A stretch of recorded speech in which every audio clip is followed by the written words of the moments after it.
Welcome to Champions for Life, the radio ministry of First Choice Pregnancy Services here in Las Vegas. I'm Deborah, the Executive Director of First Choice. And I'm Ken. And we are Champions for Life. Good evening, Las Vegas. I am in the house tonight. Everybody doesn't know when I'm going to be here and when I'm not. But tonight I'm here, and I don't have Ken this week because Ken is in the Philippines doing some missions work. So he won't be here for the next 4 weeks. So you have me, and tonight we have Alex and Vicky with us. So we're going to have a great conversation tonight. Before we jump into that, I want to ask you all to be in prayer for Eve. Many of you have heard her on here filling in for me from time to time. She has so many awesome stories to share with you guys of the ladies they interact with at First Choice. She had some medical issues that came up this week, and we're just praying that God would touch and heal her and restore her to full health sooner than later. She's out of the office for at least a week, possibly 2. So the girls are holding down the fort for her. They do a great job, but we definitely miss her when her presence is not at First Choice. Today, though, I have Vicky Simore. She is the pastor's wife at Calvary Chapel, Red Rock. And I have Alex, his right hand. Well, I'm sure Vicky's actually his right hand, but Alex is his right hand executioner and probably a lot of other things. We actually just recorded a show for next week with Alex and her dad that is an awesome show. So be looking for that next week because I will be out of town. But we wanted to make sure you guys had a good show. So make sure to tune in next week for that. I haven't known Vicky or Alex as long as I have their dad, but I have gotten to know them a little bit. I did a conversation with Vicky, and I think we did a couple of videos on surrendering the secret earlier this year. And then I kind of went along with that program with Loretta. And so I've been saying, it'd be a great show to have somebody come on here and share a little bit about that. So Vicky is going to talk to us a little bit today for those who are maybe post-abortive that struggle with that, or might know somebody. Maybe you don't know necessarily how to talk to people. We're going to cover a lot of that grounds. And then Alex, she can weigh in on everything because Alex is very versatile. And she heads Remnant Impact. And so I'm going to let her share a little bit about that and what she has going with that. So thank you, ladies, for joining us tonight. Thank you for having us. Vicky, tell everybody a little bit about yourself. Well, my name is Vicky Simore. I am Pastor Greg from Calvary Red Rock's wife. We've been in ministry for over 20 years. And it wasn't until about 2013 that I had found the healing through this program of Surrendering the Secret, which is a biblical Bible study. And we have 5 children and 11 grandchildren, all that are married, and our grandchildren are 3 years to 17, 17 years old. Oh, you almost have an adult. We do. We almost have an adult. And so my passion is to be able to walk alongside women and see them truly be healed from the consequences of having made a decision of taking the life of their child. It's something that I have been able to walk through with women who have been 6 months post-abortive all the way to plus 50 years. Wow. And so I've seen the devastation in life, and oftentimes with women who are carrying it for their entire life, they don't realize how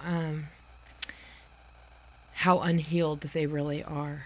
And so we have that privilege of being able to do that. And so hopefully today my encouragement would be anybody who is past abortive to reach out for help, because the sooner you are healed, the more fulfilling life can be for you. Amen. Alex, tell everybody a little bit about you and who you are and what you do. Well, my name is Alex, and I run Remnant Impact. And so, our goal with Remnant Impact is to actually engage Nevadans in being involved in, well, civic matters and political matters and really biblical matters. And so we do things through education, and we do different constitutional classes. We get involved in legislation. We're involved in legislation right now. And we do things as far as elections and election integrity. And we really are not limited to one thing or another. We are involved in the school boards and sex trafficking. We do different things in that arena as well. So really, our whole goal is to make sure that, one, the public knows what's happening and that they know the opportunities to get engaged. And so we always try to provide those tangible action steps for people to be engaged and stand in that gap of evil, because that's really what's happening right now. And a lot of people, a lot of Christians, a lot of members in our community just are not aware of the things that are happening. So And I think there's such an avalanche of so much stuff that just hits at one time. People just are like, where do you even start? And they just get overwhelmed, and in turn, they just end up doing nothing. And so it is awesome when there are organizations like yours that can help give a little guidance and direction of, take one bite of the apple, folks. Let me teach you how to take one bite. You don't have to eat the whole apple. Just take a bite. Make a little bit of an impact and difference where you are, the tangible little piece of it. Yeah, it's so great. I was saying earlier that, I've been involved in political stuff to different extents, but I've never done like the legislative stuff like I did a few weeks ago, and Alex was there, and it was just kind of interesting to be a part of it in that vein that I've never participated in before. Let's start off with Vicky, kind of your journey in your abortion. And I know you and Loretta, I don't want to mix up both of your stories, so I don't remember at what point you did the surrendering the secret. I know that she told me, she said, no, I don't need to do that. And she's going to come on the show, and we're going to do another show herself, her and I. But kind of walk people through how you wound up doing what you do now with surrendering the secret. Okay. My abortion came when I was a single mom. I had 2 daughters, and I was pregnant, found myself pregnant again. I was 23 years old, and my abortion came at that time, making a decision on my own, not ever knowing that the person I was pregnant by, I was going to be marrying later on in life. Excuse me.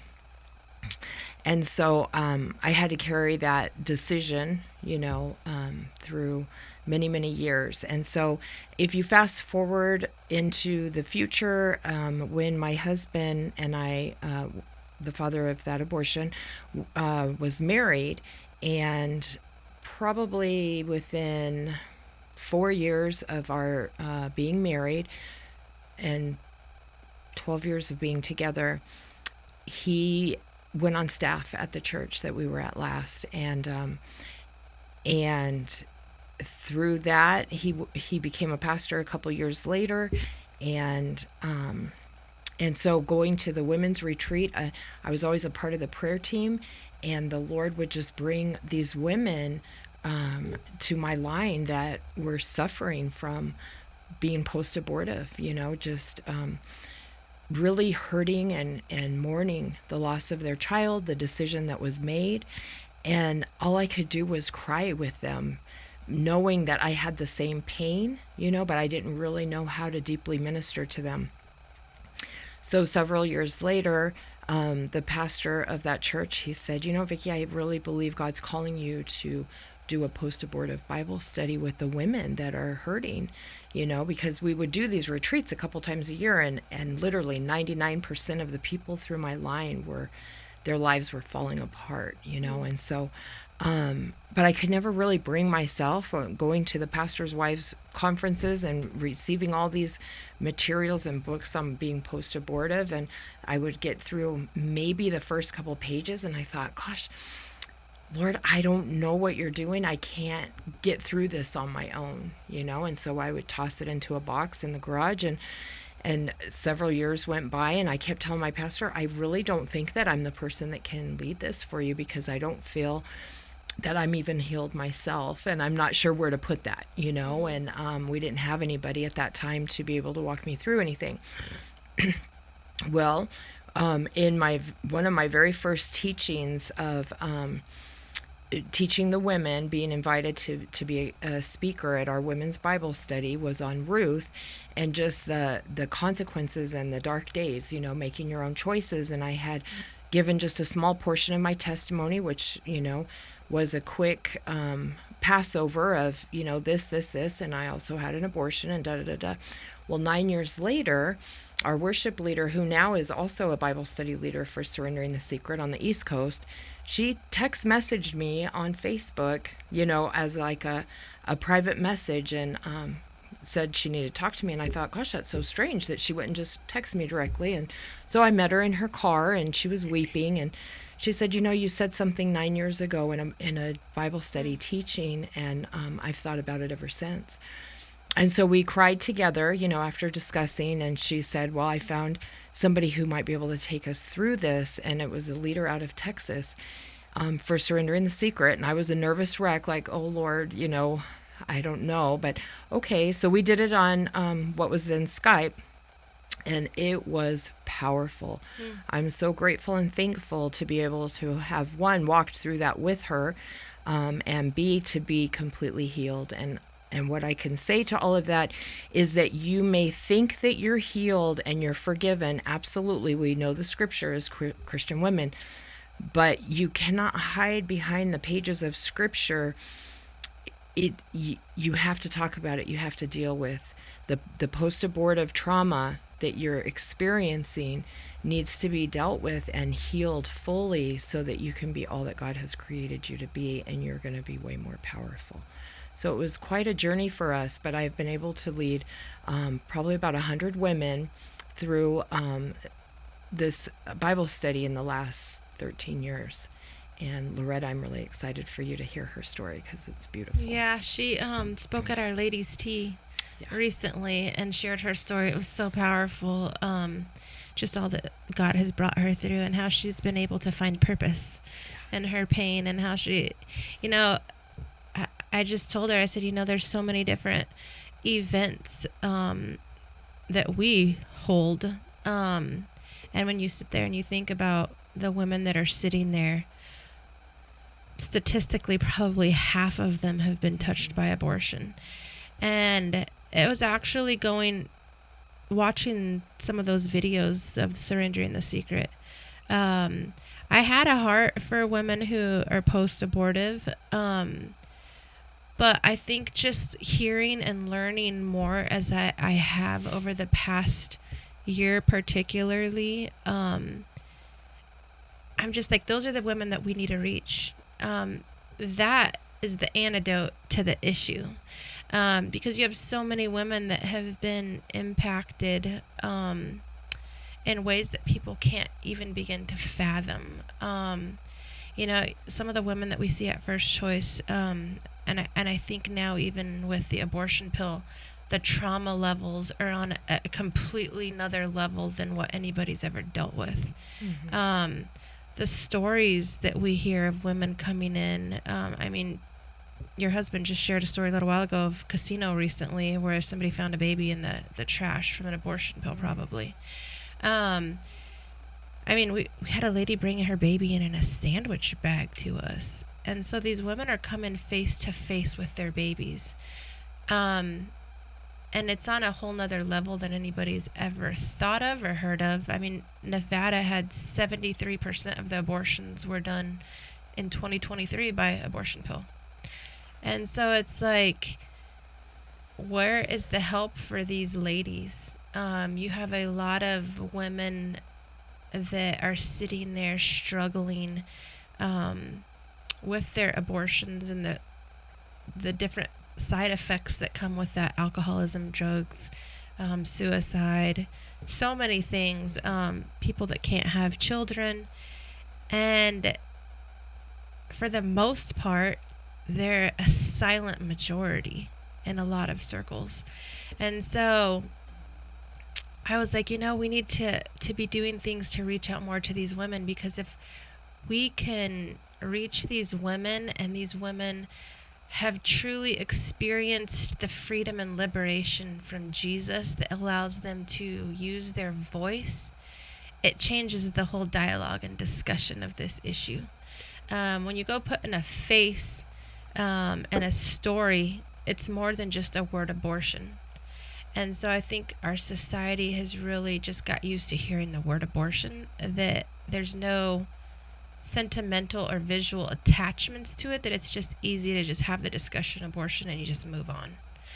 And so when we had the event the other day, I said, we're really going to start focusing on, when we do events, this vein of addressing the women in the room and trying to activate those women that are sitting there, encourage them to reach out and go through those type of studies that will not only heal them in the relationships that they're in every day, but their baby's life is not in vain. Use your story for God's glory and to further the lives of other babies that are coming down. So I've really enjoyed getting to know Loretta and her story. And it's just, when you see people like you and her that are doing that, I know sometimes it probably seems like it's such a small scale when it's just a couple people at a time, but a couple people moved about is how you really impact a lot across the spectrum. Mm-hmm. I think the goal for this here, and Loretta and I have talked about it often, is to be able to equip other women and leaders to be able to take their women through this. There's a big series of different hands-on activities that are done through this study. It's a very difficult study. I always ask the women, make sure you carve out this time, and when it gets hard, you're not allowed to quit. You need to continue, stepping forward, and it's very painful, and we've seen the Lord really do some remarkable things to where the healing has been so great that they can't even express and imagine, that's where they could go from this point of carrying this their whole life. And I think with Christian women, the fear is, are they going to be accepted in their own circle? And are they going to be accepted at church? If I say this, are the women going to look at me different? Are they kind of going to make me cast out? Well, I've heard of that happening. It does happen. And I think with many, many churches, I would say most churches, they don't have a healing ministry to know what to do with these women. And so when it's dropped into a Bible study or something like that, and the leaders don't really know how to handle them or what to do with them, and the pastors don't have a ministry like that, it makes it very difficult. And that's where they can feel like they kind of get shoved out. I see Alex. Alex has something to add to this. Yes. Well, no, I was just going to say, statistically, when we're talking about abortion, 1 out of 3 American women have experienced that. And so, what happens, to your point that you were making earlier, is that, when a woman goes through an abortion, a lot of times they keep it to themselves. And all of the pain and anguish that follows stays silent as well. But what has happened a little bit in the pro-life community is that the survivors of abortion that have come forward, or the women who have experienced an abortion and survived that abortion, not necessarily the babies that survived, but the women who survived it, have come forward and talked about their story. More and more women are coming out and also saying the same thing. And I think that just speaks to how powerful it is when you have that community and you can talk about it, how much together as a community we can stop that in its tracks. It's being silenced. It's that judgment in the church that happens. It's that lack of grace and forgiveness and that will keep a woman silent. And because of that woman, that one single woman being silent, she was silenced in helping somebody else through their decision making as well. And so it is a ripple effect, and I just want to throw that back and say that that is the responsibility of the church, to be able to, one, acknowledge life. We have to be able to acknowledge life, acknowledge the choices and the deception that Satan does, not only in the church but also just in culture in general. And we need, as the church, we need to be able to move forward and fight, and not necessarily fight. I'm going to say fight because that's like my whole motive is like, let's fight. But really just to stop it right there. Give these women a voice, because there's so many more people that are impacted by that. The statistic of 1 in 3 women is very, very high, and only a few women are talking about it. More women need to be able to talk about this so that the next generation doesn't have to suffer like this generation right here. Yeah, it literally, like, people's silence, it impacts and it costs lives. Because I have no doubt, like,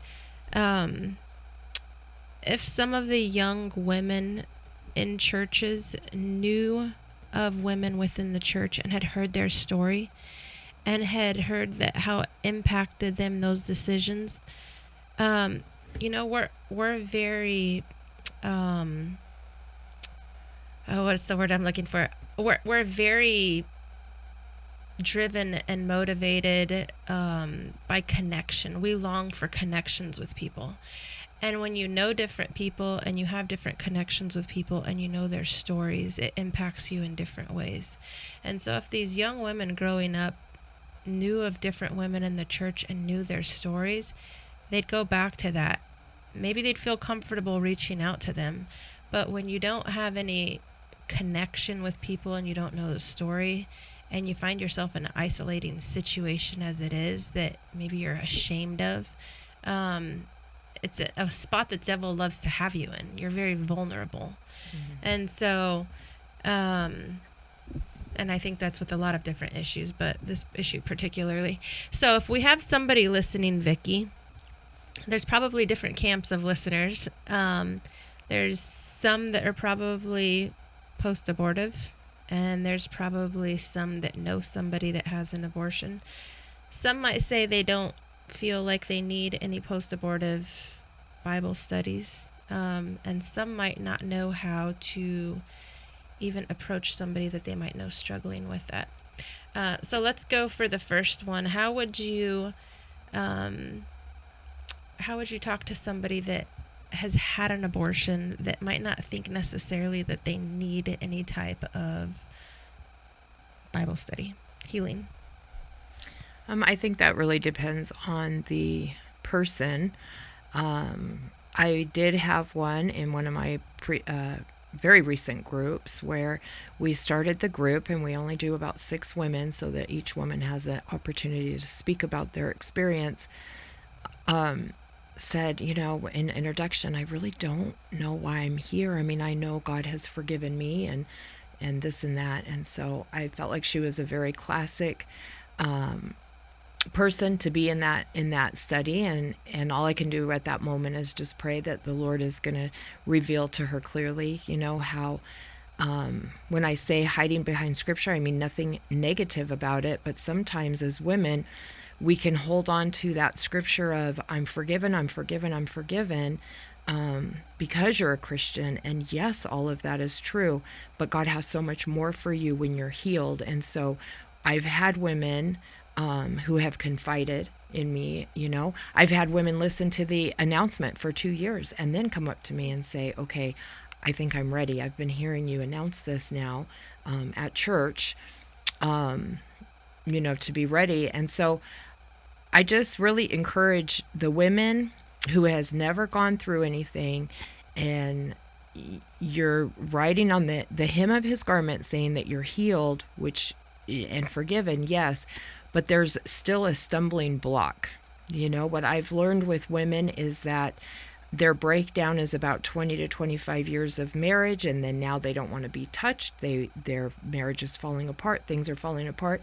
They've over helicoptered their kids. They haven't been able, if you have an abortion beforehand and now you have a child, you're extremely protective of that child, and your parenting has been altered, when you do that. There's so many different ways to approach a woman. So I would say for those who are out there that are post-abortive and they feel that they've been healed, but if you're still struggling with certain things, meaning being invited to a baby shower or a certain smell or the word abortion, do you fall apart into a puddle? Are you able to talk about it with other women? And how do you feel when you're talking about it with other women? Because those are classic signs of maybe I'm not healed just quite yet. So if somebody is post-abortive and they were interested in doing that study, what does that look like? What would they be walking into? They would be walking into a very nervous group. You would have anywhere from 1 to 6 ladies. I try not to take any more than 6, because there's some nights it's a couple hours, some are 3, depending. But every woman that sits in there is a nervous wreck on the first night. They don't know who's going to be in there. They don't know how they're going to be taken. What if their story is more than you can handle, And I just want to encourage you that that's all lies from the enemy.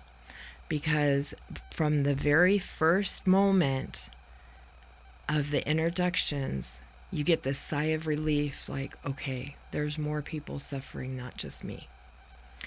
Alex had mentioned, the enemy keeps us in this place. And, to go all the way back to that abortion clinic, I had my abortion at Planned Parenthood. And way back then, it's been, 32 years, I think, this year. And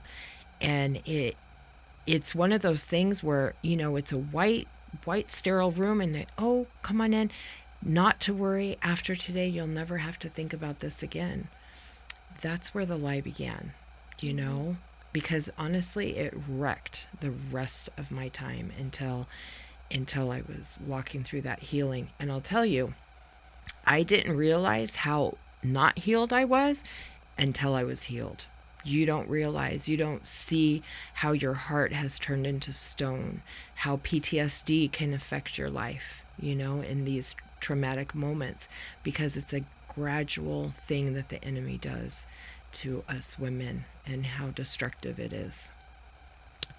To somebody, I'm going to let you answer the other question because I know Alex has a whole lot of information in that head there. She started giving some stats. I'm like, wow, I need to sit down with Alex. She has so much information. She's like a Rolodex of stats. To somebody that, because I know you hang around your mom a lot, and so I'm sure you know how to address it. Somebody that has somebody, a friend or a family member that's had an abortion, that maybe is struggling, how would you encourage somebody to reach out and help that person?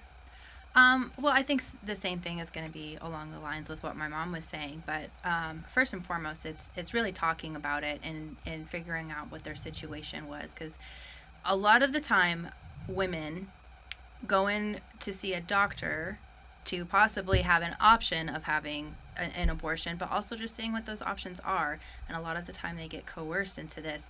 By the time that they leave, they don't even realize what happened. And that's the sad reality. Mm-hmm. So really figuring out what that is, but also just encouraging, it's really going to be encouraging in getting counseling. There is a certain level of trauma that happens in abortion that I'm not qualified to deal with. I can sit there and I can listen and I can pray with you and I can guide you to resources, but really it does have to come from somebody who has experience and who is a leader in this, to be able to guide them through what that next step, what the next process of their life really looks like.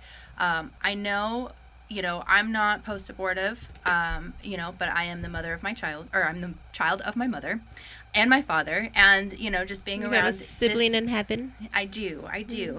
But being around in this ministry in the way that we are, there's different triggers, and I'm sure my mom can talk about this, to where it may not be just that one Bible study that you have to go to. It might be ongoing counseling, because there's different triggers on like she said, it could be a smell, it could be a time of day, it could be, going to that baby shower.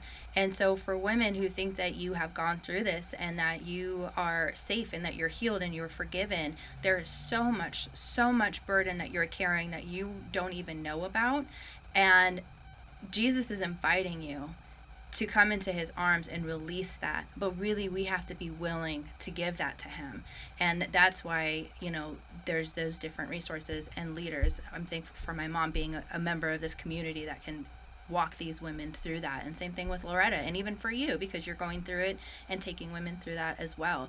And really, I think that we need to multiply these efforts, because how amazing would it be if even just in the state of Nevada or in the county of Las Vegas, women were actually healed from this trauma? How much more effective could we be in building the kingdom of God and making a difference in righteousness? Yeah, and I think that, I have a friend who is very new to the pro-life movement.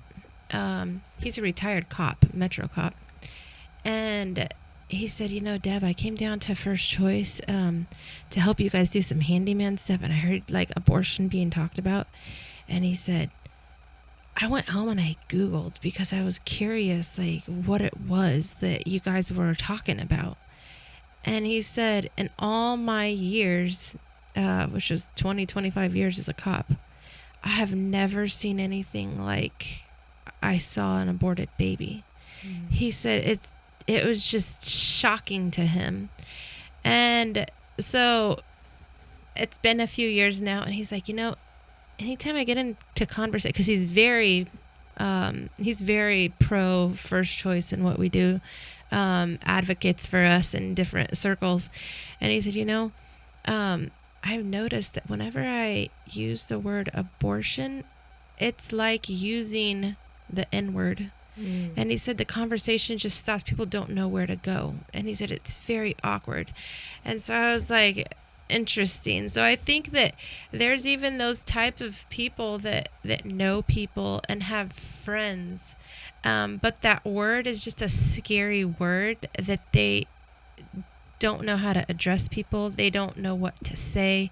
And so it's just something that's just kind of push it aside and just hope they figure it out. And so I think for people that know people, I mean, we all know people. We might not realize we know people. But more often than not, you're going to have family or friends or somebody in your life who's been impacted and touched by abortion.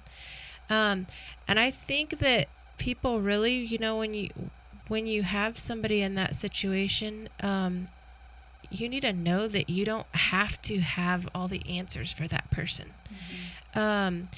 You don't need to feel like you have to make a statement on how wrong abortion was. It can just be loving that person and pointing them into a direction for help. Because that person already knows how wrong it was, or they wouldn't be struggling with it. And so it doesn't necessarily, they don't need continued condemnation. Maybe they just need somebody to gently come alongside them and love them and encourage them to take that step to reach out to somebody like Vicky. Because it is a spot that they feel very ostracized and ashamed of a choice that they made, that sometimes it might just be an encouraging person that can just point them in the right direction, encourage them to take that step out of their comfort zone, that will change their life by getting them what they need to be able to live the life God has created them to have. Yeah. Amen. I would say to add on to that is that, 1 in every 3 women, well, that also means 1 in every 3 men, and men have a very difficult time. Oftentimes the men don't even know that it has happened, where, my boyfriend, now husband, he didn't know. He was told after the fact, so there was nothing he could have said or done. But oftentimes you hear that, well, does the father know? Well, no, I never told him. So there's a lot of secrets like that. There's also where the father has participated and paid or has walked out this is what needs to happen, or I have to leave.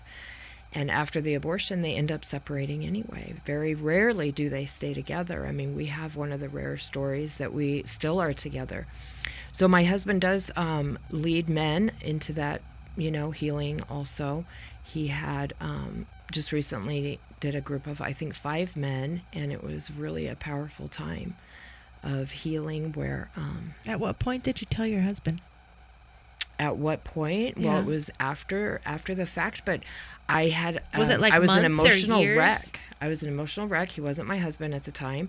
And I think it was about 2 months later. No, it wasn't even that. I'm sorry. It was about 3 or 4 weeks later, and I was hemorrhaging. I was bleeding and cramping so bad. And he's like, this is such a strange period for you to have. And I'm like, it's not a period. Like, I just lost my mind. This is what I did. And he's like, he was stunned. Like, why didn't you come to me? And I already suffered from PTSD. So it's like, well, this is it. So you're going to hang around or you're going to leave, And it was a decision that I made on my own because honestly, this was my thought, is that I have 2 daughters, I'm single, and I can't imagine having a 3rd child from a different dad, and I knew abortion was wrong. I was the one that did reports on it in high school. I knew clearly what was happening, but it was almost that moment of stepping out of reality and into, I don't know, survival. What is the best thing for me at the time? And that's, takes me back to the days of Judges, when everybody was doing what was right in their own eyes and making a big old mess. Yeah. Well, I'm going to take just a moment to mention our sponsors for Champions for Life. Dr. Ray Kelly of Kelly Chiropractic, dockelly.com. His phone number is 702-870-9200. We want to thank Dr. Kelly for being such a supporter of our show. Dr. Kelly is also a pastor, so you get a 2-for-1 when you go see him. If you need cracked up a little bit or you need some of his holistic advice and expertise on all the stuff he does, go see him. He's a great doctor, according to Ken. Ken is always cracked up. And then Anthony at RTS Postal. He does business cards, all your printing needs, letterheads, mugs, signs, whatever you need. 702-489-4859. We want to thank both of them for sponsoring this show. It's because of their sponsorships that we moved to our show here a few months ago. So thank you, Dr. Kelly, and thank you, RTS, for your support of Champions for Life. So back to our ladies. I want to speak a little bit about the Imago Day conference that's coming up. We'll let Alex share what Imago Day is about, and then maybe Vicky can weigh in a little bit on some of that. Last year, she was on a panel at it that had some post-abortive women and men. That was a really powerful session on that panel. So, Alex, tell our listeners what the Imago Day conference is about. Yeah, so Imago Dei, just to clarify too, Imago Dei is actually Latin for image of God. Mm-hmm. And so this conference is really to establish what the image of God is, and then also understanding that that image has been tainted. It has been completely distorted to the point where women don't even know that they're women and men don't even know that they're men, and there's over 100-something genders nowadays. And so really what we're doing is we're taking it back to the basics, understanding what happened, what has infiltrated our land, because in America we were so pro-life, we were so pro-family, and what has led us to this point right now. Because when we're looking at if we can't differentiate our genders, our gender roles, then how are we supposed to differentiate what life is? And so this whole conference is really breaking down what the image of God is from the womb and then all the way to the tomb. And so we'll be covering topics such as the sexual revolution, including femininity and masculinity. We'll be talking about the bioethics and what is life? When does it begin? You know, a lot of people, a lot of misconceptions out there. Oh, like, you know, the baby in the womb is a glob of tissue or is a parasite or, you know, has no life until it's born. And so we're going to really look at when does life begin, not only on a scientific level, a biological level, but also on a biblical level. When does God say life begins? We'll be looking at pro-life apologetics and, you know, to the point of culture. And really, we are in a point right now of a death culture. And so our language matters. It matters immensely. You know, when we're talking about women's health, reproductive health, that is such a euphemism. That is the equivalent of saying reproduction is not ending. Is not ending. Exactly. And so that's like saying, you know, rape is lovemaking, you know? And so at some point we have to own up to language. So we're going to be talking about, you know, pro-life apologetics and how to give a defense for life, really. We're going to look at theological things, and, you know, we're going to be looking at activism. We really need the community of Las Vegas to be engaged in the matter of life, in the matter of the image of God. And so this conference is going to be packed. We have amazing speakers lined up. We've got people coming in from out of town. We've got TikTok and social media influencers, you know, and so it's just going to be fun. We're going to have a good time. There's going to be tons of resources and things that you can take back and really hone in on your own ministry of your pro-life, you know, and how you can make a difference in your sphere of influence. So yeah, if you feel like this is an issue you're uncomfortable talking about, because you don't feel knowledgeable or you don't feel equipped, if you attend this conference, you will leave there feeling very knowledgeable and very equipped. Last year they had a panel, it kicked off with a pastor. Then they had a panel with men and women that had been impacted by abortion. Then they had Nevada Right to Life, Melissa, and attorney that addressed the legislative things that were going on in the state. Then there was a session that had some videos that explained and showed how an abortion is done, educated you on abortion procedures. There was Voices from the Field. There was a panel of us from the pregnancy centers and Living Grace Maternity Home. And so you got to hear, and then was it Seth Gruber was last year. Seth Gruber was the keynote. And so you just had a very broad spectrum of people that were contributing to it that if you left there and you didn't feel like you could have some conversations and you didn't get some knowledge, then you were sleeping. I felt like, I said when I left last year, I was like, oh, that was really good. Like, I don't think I've ever heard or seen of an event like that really just spent a day giving you tools to equip you to be able to have conversations. It's important for everybody to take that time to know how to have conversations, because literally it's impacting people's lives. And you know, with the abortion pill now, we had a gal the other day that called for an abortion pill reversal, and she had been given a bottle of pills by a friend, abortion pills, and she ended up taking the wrong pill first, which is the pill to expel your baby before it's even been killed or deprived of the nutrients to survive. And so she was kind of in a panic about it, wanting to know if we could reverse. This is happening all across our country. People are going online now and just buying pills. They're coming to their homes. We had a law enforcement officer that brought in a gal here a few weeks ago, and she had ordered the pills online, and he was trying to help her not do that. And he just was so surprised at how easy it was to be able to do what she was doing.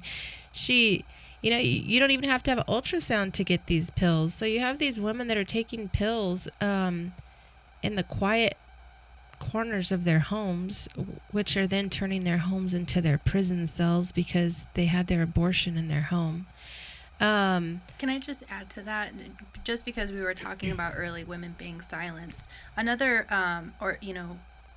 group of people that like to silence women is the medical industry.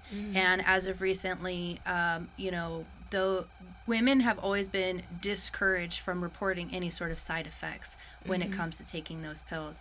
And as of recently, That study just came out. new studies have Yeah. come out where 11% of women have suffered from extreme side effects of the abortion pill, and that's only I recently think it's coming 1 in out. 10 are ending up in the emergency room, right?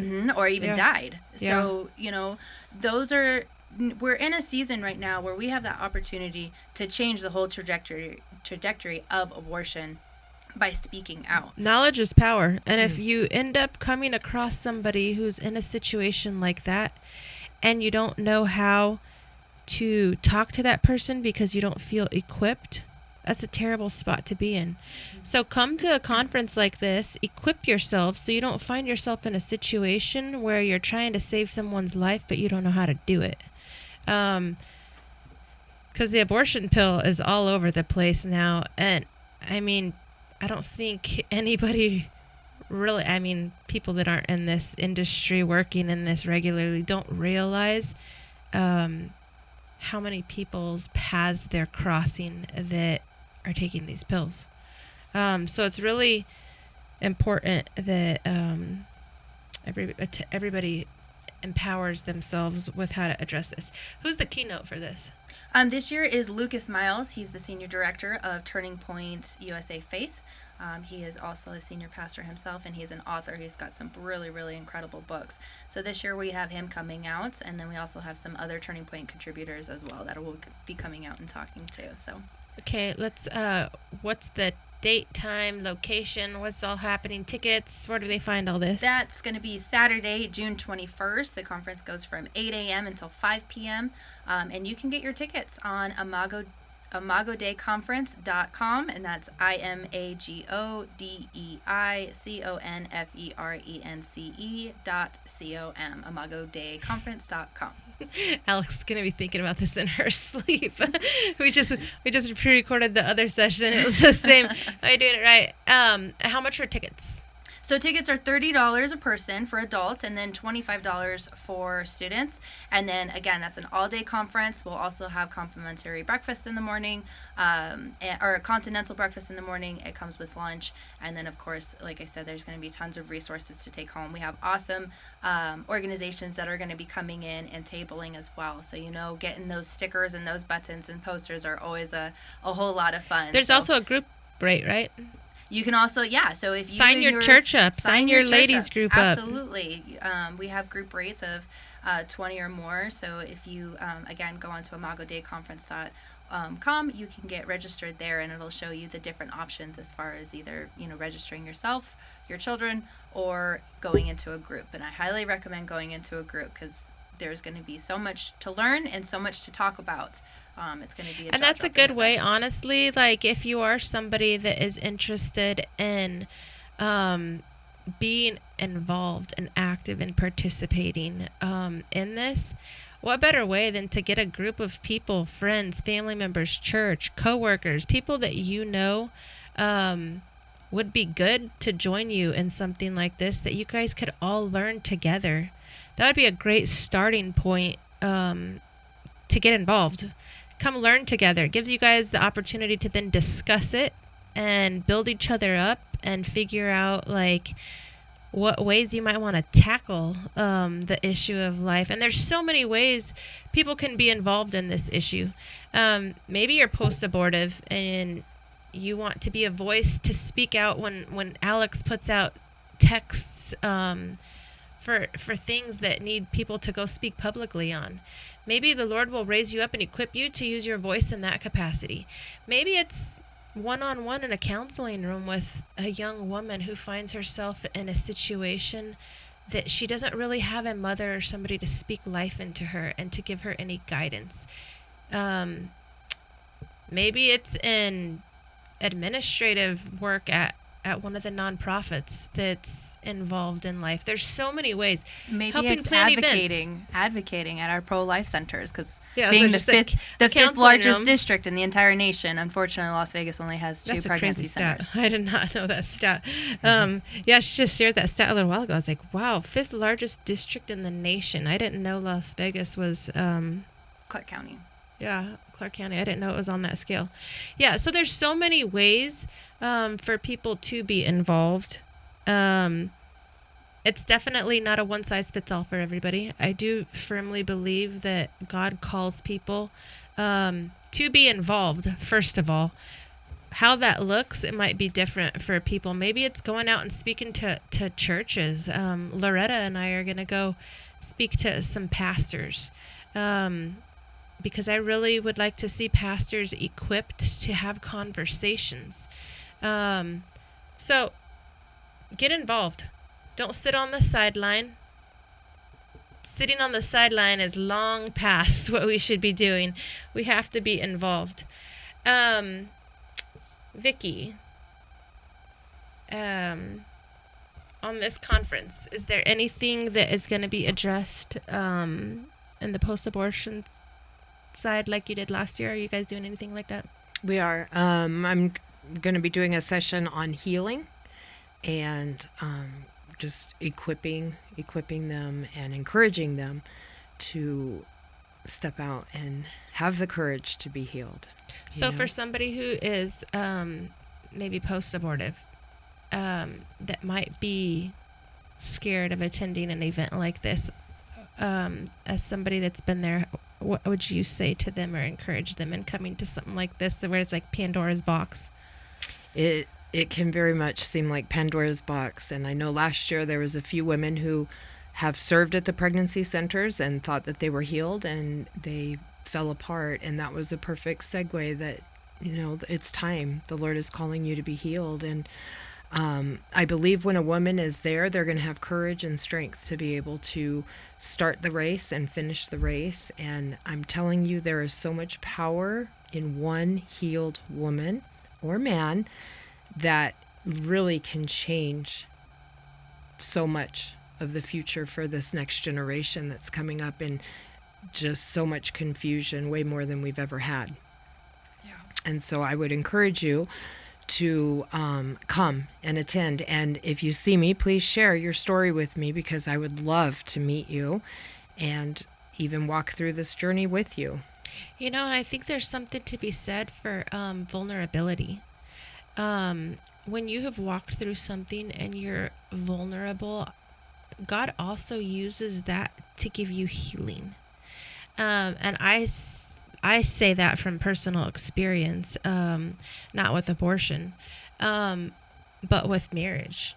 I've shared before, I don't know how much I have on the radio, but I walked through an affair with my husband 8 years ago. And so many people, even in the last couple of months, reach out to me within the law enforcement community. And it's like, I saw your video 7 years ago, and now I'm walking through this and I don't know who to talk to. And so when you find yourself in a moment of crisis or despair, you're looking for hope. You're looking for somebody who has made it to the other side, who isn't a complete wreck. And so I think that, I was very vocal about my situation about a year after it happened. And I think that you find purpose in that pain. And when you can find purpose in that and you can use that to speak to people, healing is a part of that process. And so it really is a tactic of Satan to keep you in the confines of humiliation, or shame for things that have been a part of your life. Mm-hmm. If you can give that to Jesus and you can say, Lord, use this event in my life for your glory. Help me to find purpose in it. There's so much healing that will come through that. So I would encourage anybody that might be leery about attending something like this for whatever they've been through. to give that to Jesus and take that first step of faith and just know that God is going to honor you, and He will give you the grace that you need and the strength to make it through an event like this. And just like that lady, the hour's up. So I want to thank you guys, Vicky and Alex, both for coming in tonight. Thank you for having us. Thank you for We having will us. definitely do this again. I'm trying to get Alex back here in a few weeks, so maybe you guys will hear her again here in a few weeks right before the Imago Day. That is it. Thank you all for joining us tonight. We hope you have a great rest of the week, and God bless you.